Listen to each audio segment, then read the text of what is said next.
Okay, sa ating pag-start po, tayo po ay magbuklat ng ating Biblia once again sa John chapter 4, verse 23 hanggang sa 24.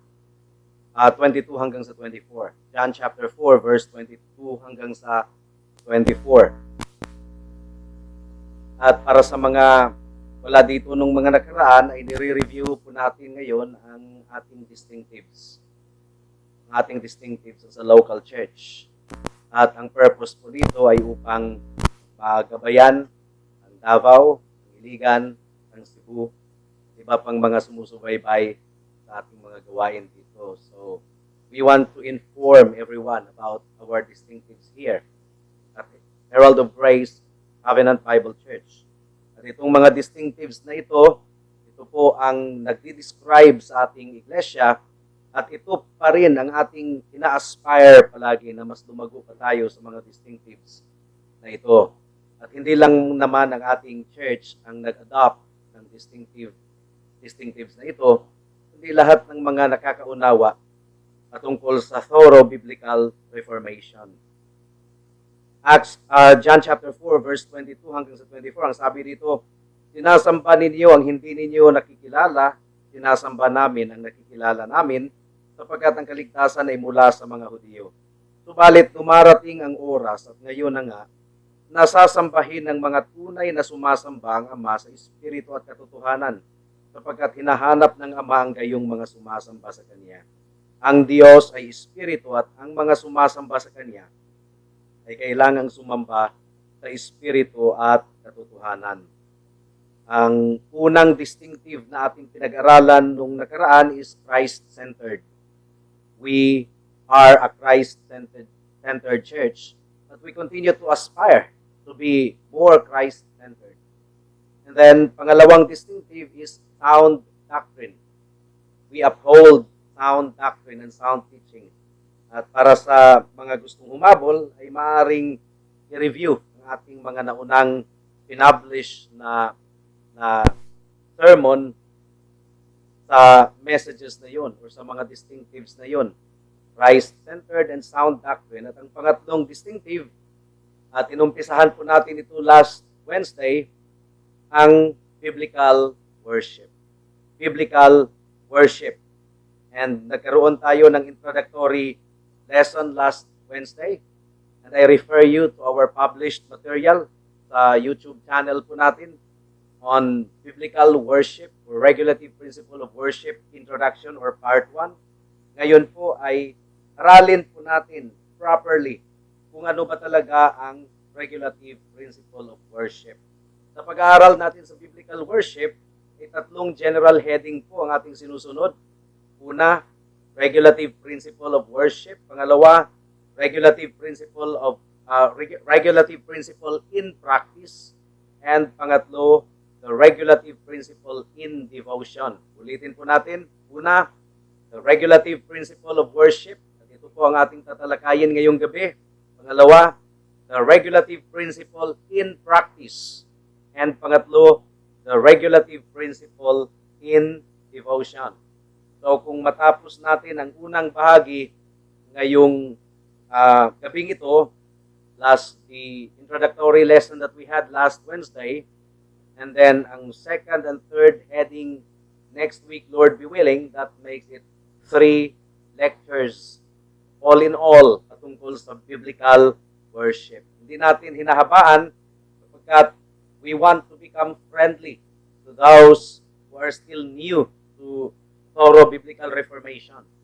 And nag-a-adjust pa rin ang marami patungkol sa biblical sermons na wala pong entertainment, wala pong mga jokes. Kung meron man, incidental lang po yun, pero hindi po yun sinasadya. Dahil ang ating sinusulong po talaga is seriousness in proclaiming the Word of God. So, manalangin po muna tayo. Hilingin po natin ang tulong ng ating Panginoon. O aming Diyos, marami pong mga churches ang nahahati dahil sa regulative principle of worship. Kaya alam po namin na sa aming pag-aaral ngayong gabi, ipinapasok namin ang pinakasensitibong topic pagdating sa biblical worship. Pero kailangan po namin itong harapin at naway gamitin ninyo ito, lalong-lalo na sa mga gawain na nag-uumpisa pa lang sa Biblical Reformation. Tulungan ninyo kami na ma-appreciate namin ito at ipamuhay namin ito palagi, ang regulative principle of worship. Dahil this is something that is non-negotiable sa inyong iglesia na itinanim dito sa Cavite. Salamat po, Diyos. In Jesus' name we pray. Amen. Okay, as what I told you already, this is something that is non-negotiable pagdating sa thorough biblical reformation. Pero pagdating sa Ebanghelyo, this is something na maaari nating pag-iisan. Ang importante talaga ay ang Ebanghelyo, ang Gospel. So, nag-extend po tayo ng charity.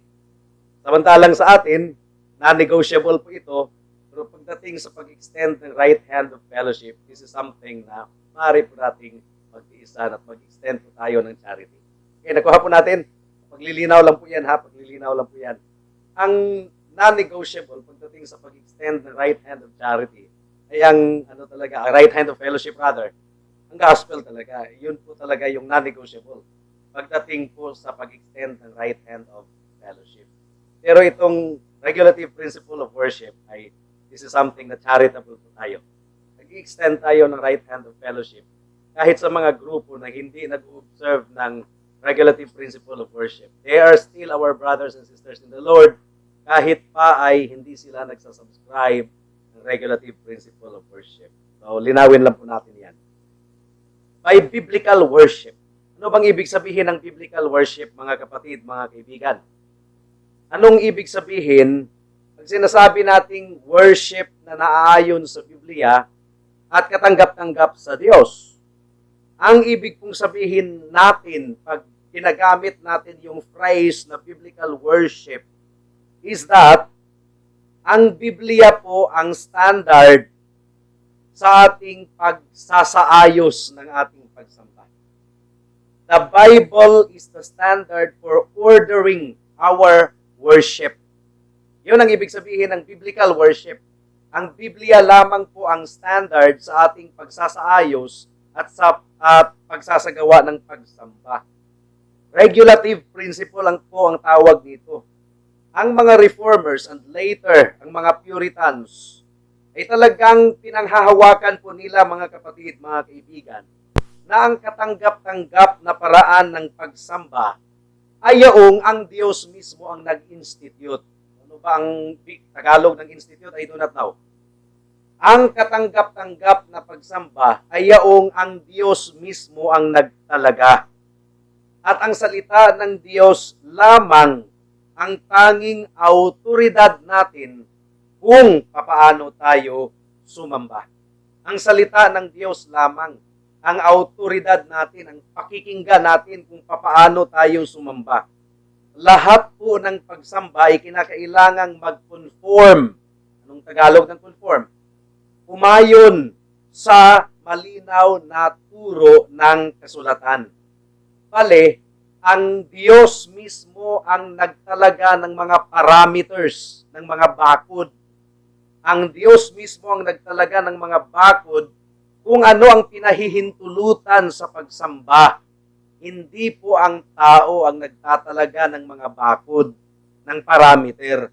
Ang Diyos lamang ang nagtatalaga ng parameter kung ano po yung pinapayagan sa pagsamba at ano yung hindi pinapayagan. Now, meron pong 3 posisyon na pinapractice ng mga churches ngayon pagdating sa pagsamba. Ano-ano ba itong mga 3 posisyon na ito? Una, no position. Yun ang pinakaunang posisyon. Basically, no position. Hindi nga nila pinoproblema yung question kung paano tayo sumamba. I mean, they do not even consider that question. Sa ating kapanahunan ngayon na hyper self-centered and then casual culture sa ating kapanahunan ngayon, marami pong nag-iisip na pwede naman silang sumamba sa Panginoon sa anumang kanilang field na gawin. I can worship God through nature. I can worship God through music. So kung anong yung feel na gagawin ko, as long as inaalay ko yun sa Panginoon, whatever I feel at that moment, that is worship to me. So, the standard is the self. The self is the standard. Gumagamit din sila ng modern music, upbeat, at ang preaching po ay ini-evaluate nila primarily whether or not entertaining ang preaching na yun. So, no position at all. They do not even consider the question, how are we going to worship God? They worship God according to how they feel is good at that moment. So, no position. Pangalawang position po ay medyo mas thoughtful po itong pangalawang posisyon. Ayaw nilang gawin ang anumang bagay na unbiblical. So, sa pangalawang posisyon, ayaw nilang gawin ang anumang bagay na unbiblical. So, anything ay maaaring idagdag sa worship as long as hindi pinagbabawal ng Diyos. Okay? Ayaw nila ang unbiblical worship. Kaya gagawin nila ang kahit anumang bagay na idagdag nila sa worship as long as hindi pinagbabawal ng Diyos. At dahil ang drama, at ang dance, at ang puppet show ay hindi naman pinagbabawal ng Diyos, pwedeng gawin. So, normative ang tawag noon. Normative position. Normative principle of worship. Ayaw nilang gumawa ng unbiblical. Ayaw nilang mag-include sa worship ng unbiblical. Like, for example, immoral na mga bagay, ayaw nilang idagdag yun. As long as hindi naman siya pinagbabawal ng Bible, pwedeng gawin. So, ang drama naman ay hindi pinagbabawal ng Bible daw. Dance, mga puppet show, mga concert, hindi naman pinagbabawal ng Bible. Therefore, it is permitted. So, that's normative. Ang pangatlong posisyon, ito yung pinanghahawakan po natin. Nauunawaan ng pangatlong posisyon na hindi po tao ang magdidetermine kung paano sambahin ang Diyos. Ang Diyos po ang nagdetermine kung paano siya sambahin. Siya po ang nagdetermine, siya po ang nagpapasya. Pahihintulutan lamang natin ang elemento na idadagdag natin sa ating worship o isasama natin sa ating worship kung malinaw itong ipinag-uutos ng Diyos. Ang tawag po nito ay regulative principle. So ano yung unang posisyon? No position at all. Not even an issue. They don't even bother. Whatever they feel at that moment, that is how they worship God. Pangalawa is more sensible. More sensible yung pangalawa. They don't want to do something that is unbiblical, but anything that is not forbidden, pwedeng gawin. Pwede kong gawin yung drama, puppet, anumang mga show, theater, hindi naman ipinagbabawal, so pwedeng gawin. Normative po yun. Pero sa pangatlong posisyon, at yun po ang ating pinanghahawakan, ang Diyos po ang nagpapasya kung paano siyang sambahin. Huwag po tayong mag-assume. Ang pagsamba ay para sa Diyos, hindi po para sa tao. So ang Diyos po ang nagpapasya kung paano siya sambahin. Kaya, hindi tayo magdadagdag ng anumang elemento na hindi hayag na ipinag-uutos ng Diyos. We must only permit those elements which God has specifically commanded. Regulative principle. At ang regulative principle po ay consistent po yan sa principle of sola scriptura na inarticulate po ng mga reformers. So para sa mga kapatiran po natin na binuksan na ng Panginoon patungkol sa doctrines of grace, 5 points of the doctrines of grace, binuksan na ng Panginoon sa 5 solas of the Reformation, praise be unto God. Isa sa mga 5 solas ay ang sola scriptura. Pero nandyan pa kayo sa grupo na ang posisyon po ninyo ay normative. Nawa po ay makita ninyo na ang regulative principle of worship ay consistent po siya sa sola scriptura principle. Ang normative principle of worship, yung iniisip ninyo ngayon mga kapatid, na as long as hindi pinagbabawal, pwedeng gawin, hindi po yan consistent sa sola scriptura. Kasi nagdadagdag kayo ng hindi hayag na ipinag-uutos ng Bible. Drama, mga puppet show, kung ano-anong mga theater, kung ano-anong mga nilalagay dyan, hindi yan consistent sa sola scriptura principle. Kasi dinadagdagan ninyo ang Bible eh. Kasi ang Biblia, malinaw naman na nag-prescribe sa atin kung paano natin sambahin ang Diyos. Doon po tayo mag-stick. Doon po tayo manatili. So, actually, hindi lang siya consistent sa sola scriptura ang regulative principle of worship. Application talaga siya sa sola scriptura. Isa siya sa mga applications ng sola scriptura. Kasi ang sola scriptura naman ay sa lahat ng bagay. Marriage, guided by the scriptures. Resolving conflict in the church, guided by the scriptures. Ecclesiology, guided by the scriptures. So, ang sola scriptura ay sa lahat ng bagay. Ang regulative principle of worship, hindi lang siya consistent sa sola scriptura, kundi application din siya ng sola scriptura. Ang tunay na Reformed Church, and this is very critical. Now, I'm not saying na peke na Reformed Church yung mga reforming, natutuwa tayo dahil reforming, di ba? Pero naniniwala po ako na ganap talaga ang ating pagiging reformed kung tayo ay nag-a-apply, nagpa-practice ng regulative principle of worship.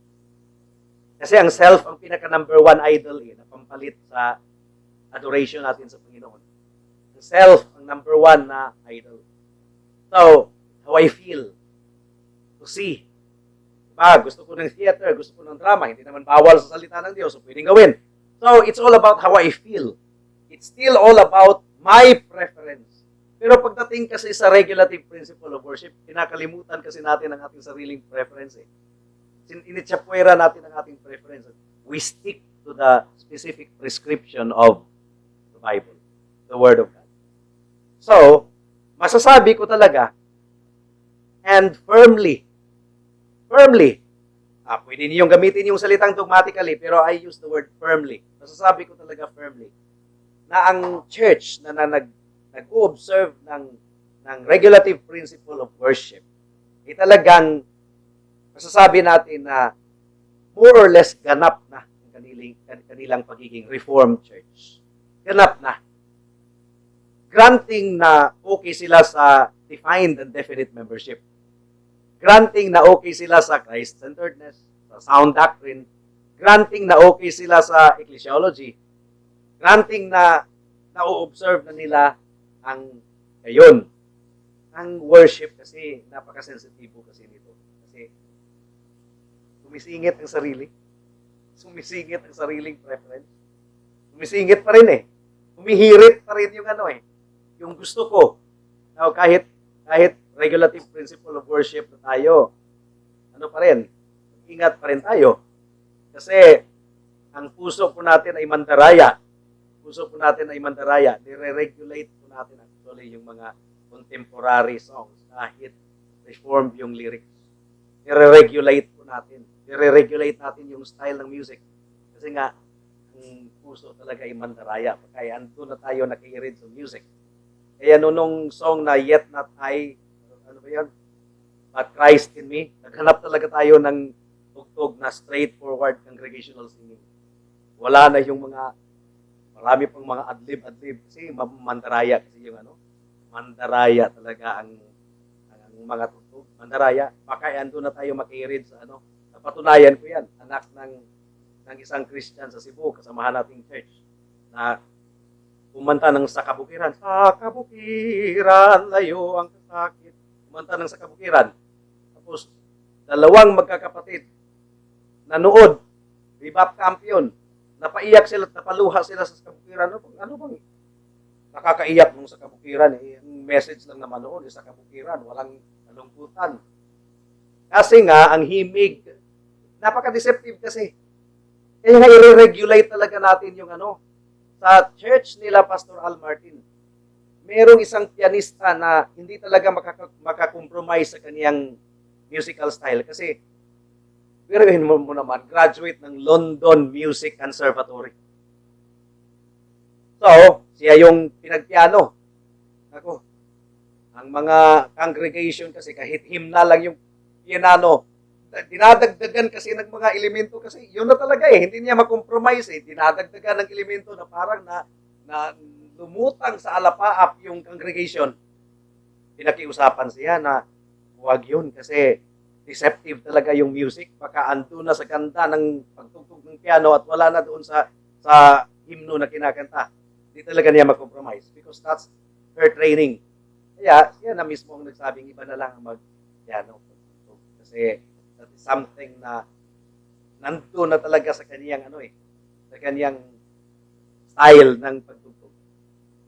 Kaya yung by faith, di ba yung tugtog natin sa by faith, wala tayong ibang mahanap na minus one. Meron na po akong nahanap na straightforward congregational singing. Kaya matanggal na yung mga yung mga sana yun, wala.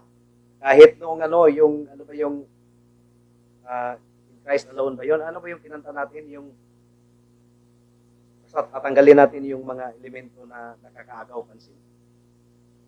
Kailangan i-regulate pa rin yan. Saka kung mag-introduce tayo ng contemporary, hindi talaga pwedeng tatlong contemporary songs isang classic. Pa rin? Regulate pa rin.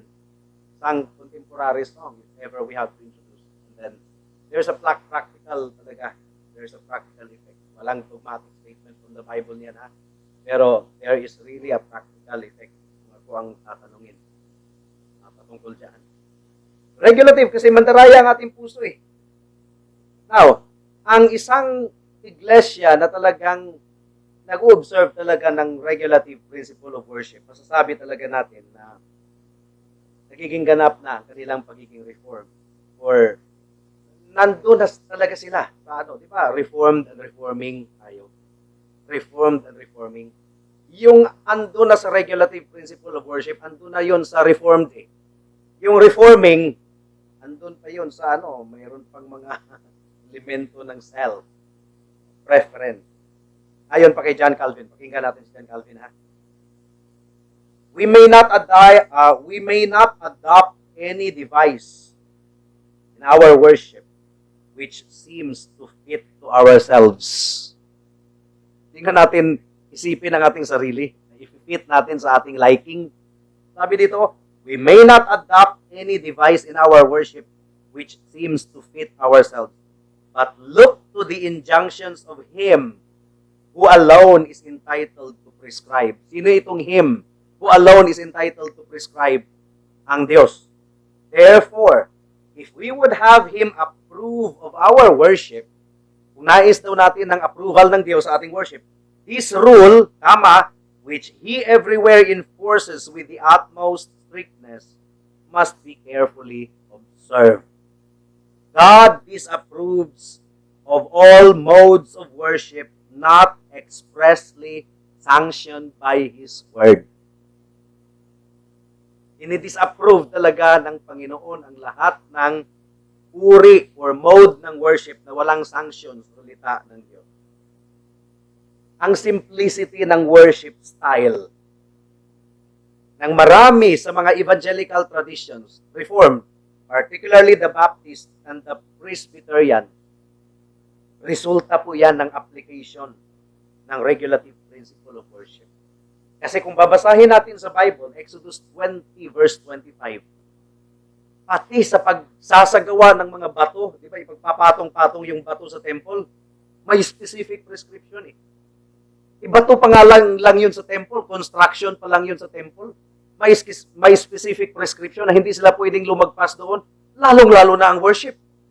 Nakuha po natin, Exodus 20:25. Ang sabi dito, kung igagawa mo ako ng isang dambanang bato, di ba ang dambana, may kinalaman sa altar, kung igagawa mo ako ng isang dambanang bato, ay huwag mong itatayo ito na may mga tapyas na bato.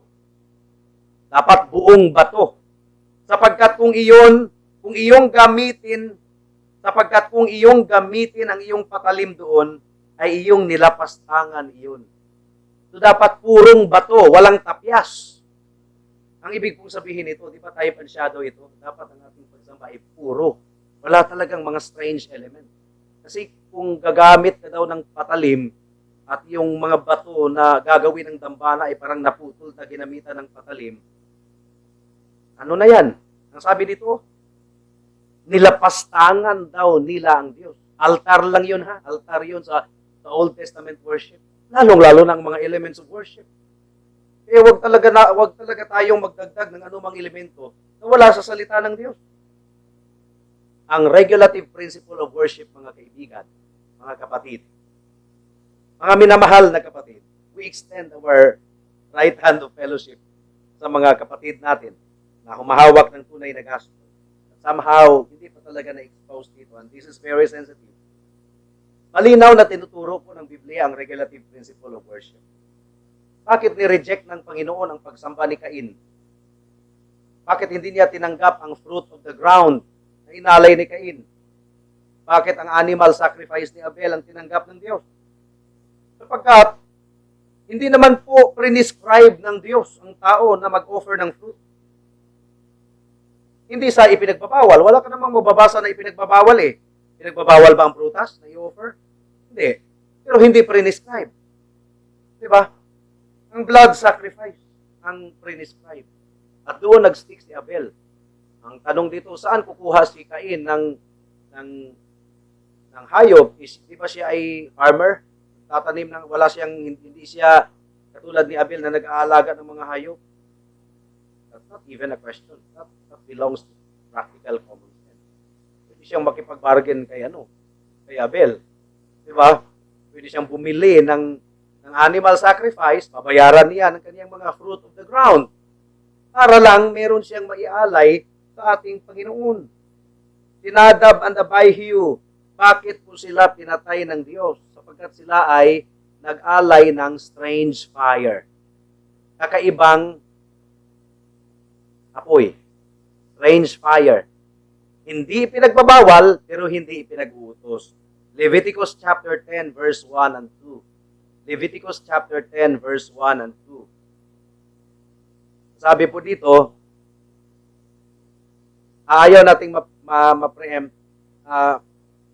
Okay. Leviticus chapter 10, verse 1 and 2. Ang sabi dito, noon sina Nadab and Abihu na mga anak ni Aaron ay kumuha ng kaniya-kaniyang suuban at nilagyan ng apoy ang mga ito at pinatungan ng insenso. Sila ay naghandog sa harapan ng Panginoon ng ibang apoy na hindi niya iniutos sa kanila. At lumabas ang apoy sa harapan ng Panginoon. Nilamon sila at namatay sila sa harapan ng Panginoon. Naghandog daw sila ng apoy na hindi niya iniutos sa kanila. Hindi pinagbabawal, pero hindi inutos. Talagang tinupok sila ng Panginoon. Nilamon sila ng apoy. Delikado. Delikado talaga. Deuteronomy chapter 12, verse 29 to 32. Matindi ang regulative principle dito. Yung mga kasangkapan doon sa temple. Hindi sila maaring lumagpas doon na may kinalaman sa pagsamba. Ang Diyos talaga ang nag-prescribe noon. Deuteronomy chapter 12 verse 29 to 32. Ang sabi dito, kapag natanggal na ng Panginoon mong Diyos sa harapan mo ang mga bansa na iyong papasukin upang samsaman at nasamsaman mo na sila at nakapanirahan sa kanilang lupain, mag-ingat ka upang huwag kang mabitag na sumunod sa kanila. Pagkatapos na sila'y mapuksa sa harapan mo, huwag kang mag-usisa ng tungkol sa kanilang mga Diyos na magsabi, paanong naglingkod ang mga bansang ito sa kanilang mga Diyos? Gayon din ang gagawin ko. Huwag mong gagawin ang gayon sa Panginoon mong Diyos sapagkat bawat karumal-dumal sa Panginoon na kaniyang kinapupuhutan ay kanilang ginagawa sa kanilang mga Diyos. Sapagkat pati na ang kanilang mga anak na lalaki at babae ay kanilang sinusunog sa apoy para sa kanilang mga Diyos. Anumang bagay na ipinag-uutos ko sa iyo ay siya mong gagawin upang huwag mong daragdagan ni babawasan. Diba regulative principle? Huwag mong daragdagan ni babawasan. At ang pagsamba ng mga Hudyo, dapat walang elemento ng pagan worship sa neighboring. Kaya wag ang mag-usisa kung paano nga nila sinamba ang Diyos nila. Ganito, pwede kong idagdag ito, i-adapt ko, i-embrace ko. Di ba ganun yung ganun yung sa mundo? Paano mag-concert si Celine Dion? Paano mag-concert yung mga Josh Groban, yung mga pop artists. Di ba may ganon, may pataas-taas ng kamay, ganon-ganon. Alive lahat. Pwedeng idagdag natin ito sa pagsamba, sa elemento sa worship. So, kung titingnan mo ang concert ng mga pop artists at saka ang praise and worship sa church, walang pinagkaiba. Ganon-ganon din, ganon-ganon din. Wala talagang pinagkaiba. Huwag daw tayong mag-usisa. So, merong distinctive ang worship ni Yahweh, ang worship ng Panginoon. Huwag daw talaga tayong gumaya sa paraan ng mundo. Huwag daw nating dagdagan ni bawasan. So, regulative. At ang first 4 of the 10 commandments ay nagdi-describe sa lahat ng aspeto ng pagsamba. Unang utos, you shall not have any other gods before me. So, ang Diyos lamang ang ating sasambahin at ipinagbabawal ang pagsamba sa ibang mga Diyos-Diyosan. Pangalawa, kahit tunay na Diyos ang sinasamba mo, huwag mo siyang sambahin sa pamamagitan ng imahe. Kahit tunay na Diyos ang sinasamba mo, huwag mo siyang sambahin sa pamamagitan ng imahe. We are not allowed to worship according to our imagination. That's why make not for yourselves, do not make for yourselves any graven image. Pangatlo, pagsamba pa rin ito. Ang pangalan ng Diyos ay huwag mong gamitin sa walang kabuluhan. Huwag mong banggitin ang pangalan ng Diyos irreverently. Irreverently. In other words, God shall be worshipped with holy reverence. Ako. Kung si Mayor Barsaga o si President Marcos ang bibisita sa iyo, guest of honor siya, ang paraan mo ba sa pagkakamay sa kanya at pag-entertain sa kanya, pagkakausap sa kanya, sumasayaw-sayaw? Yo, Mayor, yo, President BBM. Yun ba ang paraan mo? Di ba? Formal reverence. Hindi ko ma-imagine kung anong reverence meron ang parang nagdidisco. Kung reverence, far from reverence ang parang nagdidisco. Nagwawala. Kung si President Marcos nga, hindi natin ginaganyanan. Formal tayo, we dress up properly, ang Diyos pa kaya. Regulative pa rin. Regulative pa rin. God's name is the expression of His divine being. Kaya, igalang natin ang pangalan ng Diyos. Pang-apat na utos na may kinalaman pa rin sa worship, regulative. Set apart one day for the worship of God. Kaya kung i-reject po natin ang regulative principle, ay sinasabi natin na ang ating puso at ang ating imagination ang nagdi-decide kung paano sambahin ang Diyos. Hindi po dapat ang ating puso at ang ating imagination ang nagdi-decide kung paano sambahin ang Diyos. Ang Diyos ang magdi-decide kung paano siya sambahin. Hindi yung feel mo, hindi yung gusto mo, kundi ang gusto ng ating Panginoon.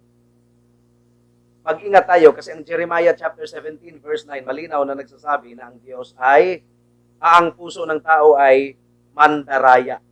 Ang puso ay mandaraya kaysa lahat ng bagay at lubhang napakasama. Sinong makakaunawa nito? Ang puso po ng tao ay prone to idolatry. Prone to idolatry ang puso ng tao. Kaya nga siguro nare-regulate tayo sa mga songs na hindi talaga pumupukaw, hindi naglalaro, hindi nangingiliti ng emotion yung mga music style na hindi nangingiliti ng emotion. I don't think nangingiliti ng emotion ng na na na na na na na na na na na na na na na na na na. Hindi yan nangingiliti ng emotion. Pero pagdating sa mga tugtog na talagang nangingiliti ng emotion, mag-ingat talaga tayo. Ingat talaga tayo sa mga tugtog na nangingiliti ng emotion. Mag-ingat. Kasi ang puso ng tao ay prone to idolatry. Prone to idolatry. There is no such thing as Christian music. There is such thing as Christian lyrics, Christian song. But music must be handled with care. Kasi ang puso ng tao ay mandaraya.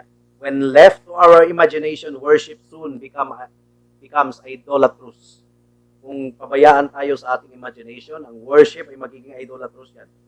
Ang problema ng modern worship, ito po ay nadodominate ng mga ideas and imaginations of men.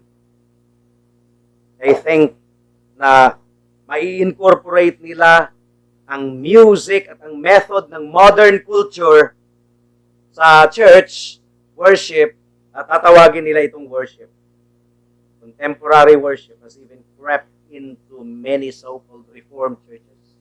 Kaya mag-ingat tayo. Mag-ingat po tayo. Ayon pa kay Joe Morecraft, Morecraft, Joe, J-O-E, then Morecraft, more, then Craft, Morecraft. Sabi ni Joe Morecraft, human beings neither have the right nor the competence to dictate to a sovereign God how He ought to be worshipped. Nakakahiya, nakakatakot, no?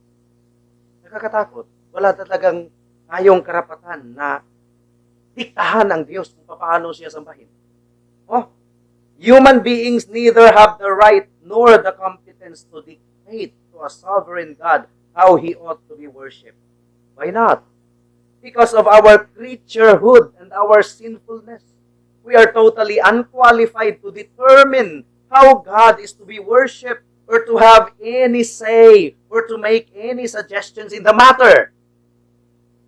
We are simply to find out what God wants and then do it. Only God has the prerogative to determine how He is to be worshipped and served by His creatures. It is the height of arrogance. Si Lloyd Jones pa, arrogance. It is the height of arrogance, superstition, and idolatry to think we have any prerogative to determine how God is to be worshipped. Kaya siguro ang arko ay emphasize kasi that's how Lloyd Jones preaches and I always listen to Lloyd Jones. So, na-influence. Last sentence. How dare the clay dictate or suggest anything to the potter? How dare the clay dictate or suggest anything to the potter? Kaya, kailangang sambahin natin ang Diyos according to His commands.